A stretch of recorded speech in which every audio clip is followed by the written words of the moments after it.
कि जो बहू है वो इसके साथ भाग गई, क्योंकि एक कहानी थी कि दोनों के बीच में अफेयर था। अब पुलिस और भी मानकर चलती है कि चलो एक अफेयर का मामला, दोनों भाग गए, केस में कुछ ऐसा दम नहीं है, तो धीरे धीरे पुलिस भी इस मामले में अपनी जो जांच की रफ्तार है उसको धीमी करती जाती है। इधर माँ बेटे परेशान है, महीनों हो जाते हैं, फिर बेटा भी क्या करे, उधर नौकरी भी है, तो वापस विदेश चला जाता है। अब बलजीत कौर घर पर अकेले हैं। बलजीत कौर जब तक पुलिस स्टेशन जाती है, लेकिन जैसे जैसे वक्त बीतता है धीरे धीरे पुलिस स्टेशन आना जाना भी कम होता जाता है। दिन महीने साल बीत गए, लेकिन गुरमीत कौर का कोई सुराग नहीं मिला। अब जो पुलिस स्टेशन था वहां पे भी कई पुलिस के जो इंचार्ज थे थाने के वो भी आए और गए, लेकिन ये अनसॉल्व केसेस में पड़ा रहा कि एक मिसिंग एक लेडी, और उसका कोई सुराग नहीं। फिर इसी दौरान पुलिस को पता चला कि ये जिसका नाम लिया था बलजीत कौर ने कि उसकी बहू का अफेयर है एक सतेंद्र नाम के शख्स के साथ, तो इत्तेफाक से किसी मुखबिर से पता चला वो वहां आया हुआ है। पुलिस वहां पहुंची, सतेंद्र को पता ही नहीं था, क्योंकि पुलिस ने कोई नोटिस भी नहीं भेजा, क्योंकि उसके कोई पता पुलिस के पास भी नहीं। तो पुलिस ने उसको बुलाया और नामजद वैसे ही कर रखा था। तो उसने बताया कि मैं तो दुबई में हूँ और इस डेट से हूँ और मैं वहीं काम करता हूँ। अब पुलिस ने छानबीन की तो पता चला वाकई सतेंद्र वहां है, और ऑलरेडी मतलब जब वो गायब हुई तब उसका लोकेशन, उसकी सारी चीजें सब दुबई की, तो उसका यहाँ कोई लेना देना नहीं। अब एयरपोर्ट और बाकी थ्रू इमिग्रेशन के थ्रू चेक कराया कि कहीं ये जो गुरमीत कौर है ये दुबई तो नहीं गई। पता चला कि नहीं, इस नाम की कोई नहीं। फिर ये भी पता चला कि उसका पासपोर्ट तो यहीं घर पे रखा हुआ है, तो बिना पासपोर्ट के तो वो भाग भी नहीं सकती है अगर उसको दुबई जाना हो। तब धीरे धीरे जब पूरी तफ्तीश हुई तो पुलिस को लगा कि ये सतेंद्र पे हम खामखा शक कर रहे हैं, इसका कोई लेना देना नहीं है पुलिस के साथ और उसके साथ भागने का, और ये बेकसूर है। अब जब पुलिस को लगा कि अब तक जिस सतेंद्र के नाम पर वो खामोश बैठी थी कि वो मिल जाए तो केस सॉल्व हो जाए, वही हाथ आ गया और उससे तो कहानी पलट गई। उसका तो कोई रोल नहीं है, वो बेदाग है, बेकसूर है। तो फिर कहां गई बलजीत कौर की बहू? इधर वक्त बीत गया था, अब लगभग 3 साल होने वाले थे। 2017 में गायब हुई थी, 11 दिसंबर 2017 को जो रिपोर्ट लिखाई गई थी। अब 2020 आ गई, 2020 की तारीख आ गई और 2020 तक 3 साल हो गए। 3 साल में कोई सुराग नहीं कि कहां है गुरमीत कौर। पुलिस ने भी धीरे धीरे अपनी जांच बंद कर दी थी। इधर अब घर वालों ने भी पुलिस के चक्कर काटने थोड़े कम कर दिए थे। बेटा भी जो है अब वो थक गया था, उसे लगा कि पता नहीं क्या है, और ये लोग में ज्यादातर लोग ये मान चुके थे कि सतेंद्र झूठ बोल रहा है, उनकी बहू या बीवी उसी के साथ है। लेकिन पुलिस ने सारी इन्वेस्टिगेशन के बाद उसे क्लीन चिट दे दी और अब इसका अभी तक कोई सुराग मिल नहीं रहा। 2020 आ गया, एक नया पुलिस अफसर इस थाने में आता जहां पे गुरमीत कौर की गुमशुदगी की रिपोर्ट लिखी थी। हर पुलिस वाला जब नए किसी थाने में पोस्टेड होता है तो वो तमाम फाइलों को देखता है, अनसॉल्व केसेस की फाइलों को देखता है। तो उसी में से एक गुरमीत कौर की ये फाइल थी मिसिंग। तो उसने उस पर स्टेटस रिपोर्ट पूछा तो पता चला कि सारी कहानी पढ़ी कि इसमें कुछ नहीं है। उस पुलिस अफसर को लगा कि सारी केस स्टडी करने के बाद कि इसका मामला कहीं ना कहीं घर से ही जुड़ा हुआ है, क्योंकि जिस शख्स का नाम लिखाया था वो बलजीत कौर ने लिखाया था कि सतेंद्र के साथ वो भाग सकती है। पुलिस ने अपनी तरफ से जब तहकीकात और जांच की तो पता चला कि हाँ, शादी के पहले दोनों मिलते जुलते थे, लेकिन उस तरह से इन दोनों के रिश्ते नहीं थे। दोनों अपने घर वालों को मानते थे, प्यार करते थे, जो घर वालों ने कहा वही वो हमेशा उसी पे अमल किया। तो इन सारी चीजों को देखकर लगा कि सतेंद्र का कहीं कोई रोल नहीं है। तब अगर सतेंद्र नहीं है तो फिर गुरमीत कौर कहाँ गई? वो किसी के साथ भाग नहीं सकती, और भागती तो फिर बहुत सारी चीजें थी कि उसके पासपोर्ट वही है, मोबाइल वही है, और ये जो 20 लाख रुपए की बात हो रही है इसका कोई विटनेस नहीं है। पति से जितनी बात हुई तो पता चला उसके रिश्ते बड़े अच्छे हैं, और पति जब ये गायब हुई तब विदेश में था, तो उसका कोई रोल नहीं है। तो फिर कौन हो सकता है? तमाम पड़ोसियों को टटोल ले गया, दूर के रिश्तेदारों को टटोल लिया गया, खुद गुरमीत कौर के रिश्तेदारों को टटोल लिया गया, कोई और ऐसा आशिक जो जाने अनजाने उससे एक तरफा प्यार करता हो उसको टटोल लिया गया, लेकिन कहीं से कोई सुराग और सबूत नहीं मिला। अब आखिरी चीज एक ही नजर में आई उस पुलिस अफसर को, वो ये कि जो इस केस में कंप्लेनेंट है उसको खंगाला जाए। बहुत सारे ऐसे केस होते हैं जिसमें जो शिकायत करता होता है, जो कंप्लेंट लिखाता है, वही बाद में उल्टा निकल आता है। तब यहाँ कंप्लेनेंट इत्तेफाक से गुरमीत कौर की सास है बलजीत कौर, और उसकी बहू गायब हुई है, और उसी ने रिपोर्ट लिखाई है 11 दिसंबर 2017।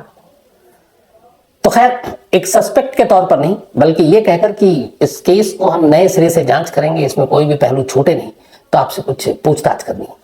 पुलिस बुलाती है, फिर पूछताछ करती है कि अच्छा ये बताइए कि क्या हुआ था 17 दिसंबर को। सुबह उन्होंने बताया कि रात बहू खाना खाई, सो गई, बेटा यहीं था, बच्चा छोटा, और फिर मैं भी सो गई।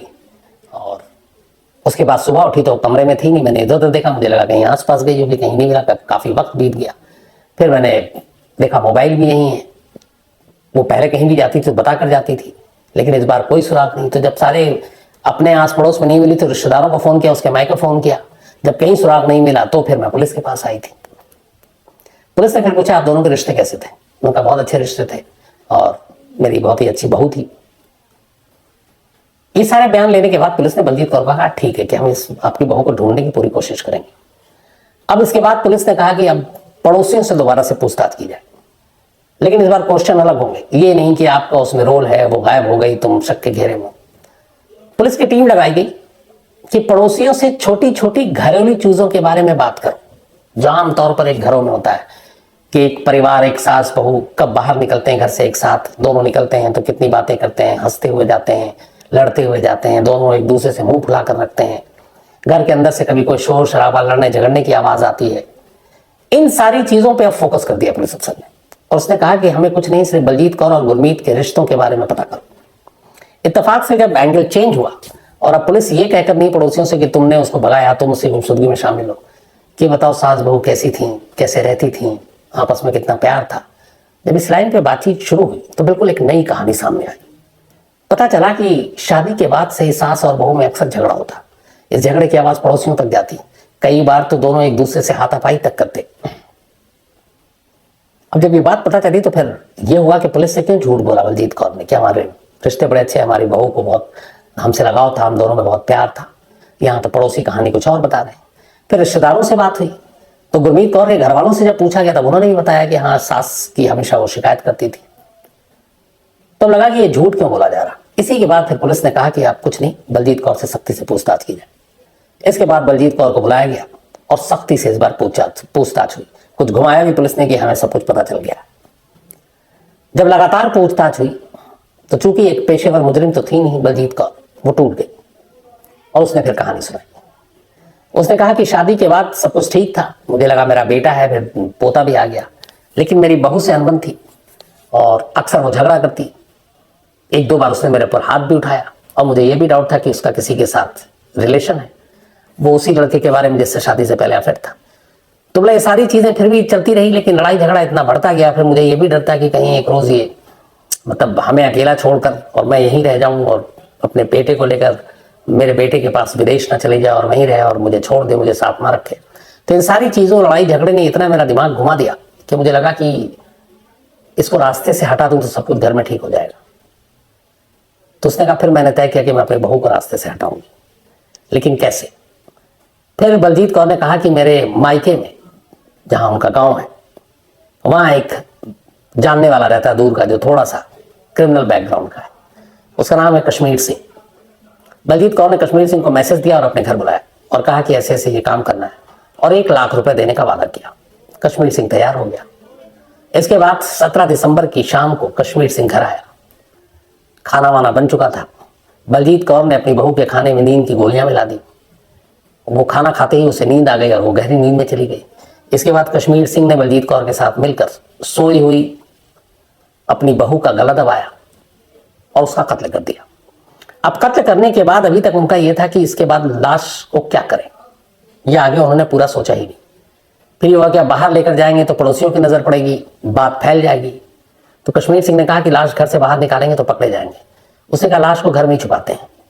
उनका घर का बहुत बड़ा बरामदा था, उस बरामदे में उन्होंने गड्ढा किया और गड्ढा करने के बाद उस लाश को वहीं दफना दिया और फिर बाकी बराबर कर दिया।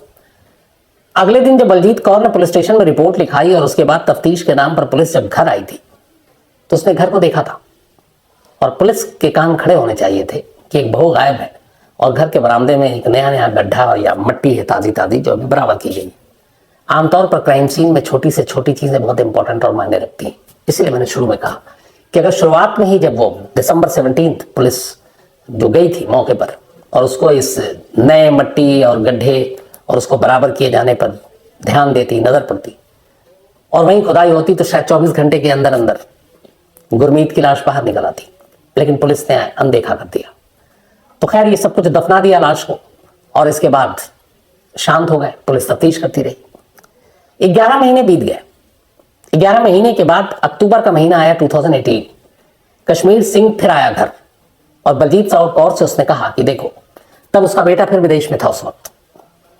उसने कहा कि हमने कत्ल तो कर दिया, लाश को भी घर में छुपा दिया, लेकिन कल को अगर इस लाश जहां पे हमने छुपाई इस घर में खुदाई हो, या मान लो तुमको विदेश जाना पड़े बेटे के साथ, इस मकान को बेच दो, कोई और आया और गड्ढा खोदे और इसमें से लाश निकल आई, तो तुम भी पकड़ी जाओगी और मैं भी पकड़ी जाऊंगी। तो उसने कहा इसलिए जरूरी है कि इस लाश को अब यहां से भी निकालना है और कहीं और ठिकाने लगाना है। 11 महीने के बाद बलजीत कौर अपने घर में उसी जगह पर बरामदे में दोबारा खुदाई करती। कश्मीर सिंह उस गड्ढे से फिर कंकाल, हड्डियों का ढांचा, वो सारी चीजें बाहर निकालता है। इसके बाद बाकायदा मशीन से उन हड्डियों के छोटे छोटे टुकड़े करता है। जो कपड़े समेत उसने लाश दफनाए थे उन कपड़ों को जलाता है, और फिर हड्डियों के सारे छोटे छोटे टुकड़े करने के बाद वो उन्हें थैले में डालता है, और इस गांव से दूर एक वीराने में कुआं था, उस कुएं में ले जाकर ये सारे जो हड्डियां और अवशेष थे वो उसमें डाल देता है, और गड्ढे को फिर से बराबर कर देता है, ताकि अब अगर कल को पुलिस को भी पता चले और वो आए तो फिर लाश ना मिले। याद कीजिए दृश्यम फिल्म, जिसमें लगभग यही सीन है कि एक बार लाश को यहां निकालता है, फिर उसके बाद वहां से भी निकाल कर कहीं और ले जाता है।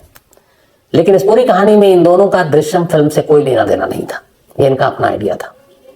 तो इसके बाद वो दूसरे कुएं में लाश को ले जाकर फेंक देते हैं। अब बलजीत कौर ये सारी कहानी बता चुकी। जब वो बताती है, इसके बाद पुलिस की एक टीम जाती है, उसके माइक है, वहां से कश्मीर सिंह को गिरफ्तार करती है, उसको लेकर आती है। कश्मीर सिंह फिर बता देता है कि किस कुएं में उसने वो तमाम हड्डियां फेंकी। पुलिस वहां जाती है, तलाशी होती है, और फिर उन हड्डियों के कई टुकड़े उस कुएं से बरामद होते हैं। उसे फिर डीएनए के लिए भेजा जाता है। डीएनए सैंपल गुरमीत कौर से मैच कर जाता है, और ये पुख्ता हो जाता है कि ये जो कुएं से सारी चीजें मिली हैं ये गुरमीत की। बलजीत कौर को अपनी बहू के कत्ल के इल्जाम में और कश्मीर सिंह उस कत्ल के लिए साथ देने के इल्जाम में दोनों को पुलिस गिरफ्तार कर लेती है। 2020 का मामला है, और अब ये मामला फिलहाल कोर्ट में है। जब विदेश में बलजीत कौर के बेटे को इसकी खबर पता चली और बताया गया पुलिस की तरफ से, और मां की गिरफ्तारी की बात सुनकर वो खुद भागा आया। उस बेटे को आखिर वक्त तक ये यकीन नहीं था कि उसकी मां ने उसकी बीवी को मारा है। उसे लगता है कि पुलिस से कुछ गलती हो गई। शायद एक बेटे का अपनी मां के लिए प्यार होता है, लेकिन जब पुलिस ने उसे सारे सबूत दिखाए और सारी चीजें बताई, ये भी बताया कि कहाँ की निशानदेही भी कहाँ मिला, फिर खुद बेटे ने बताया कि हाँ, जब मैं आया था यहाँ पर अपनी बीवी की गुजरगी की खबर सुनने के बाद, तो मैंने भी देखा था कि बरामदे में एक नई ताजी मिट्टी थी, पर मेरा ध्यान नहीं गया कि यहाँ पे कोई खुदाई हुई है और उसके अंदर लाश थी। इन 3 सालों में कई बार बेटा गुरमीत सिंह अपने घर आया, उस बरामदे से भी कई बार गुजरा, लेकिन उसे पता नहीं था कि उसकी बीवी उसी घर के अंदर दफन है जिसे पूरी दुनिया में 3 साल से ढूंढा जा रहा है। तो अब गुरमीत की मां और उसके वो गांव के रिश्तेदार दोनों जेल में। तो फिलहाल कहानी में इतना ही।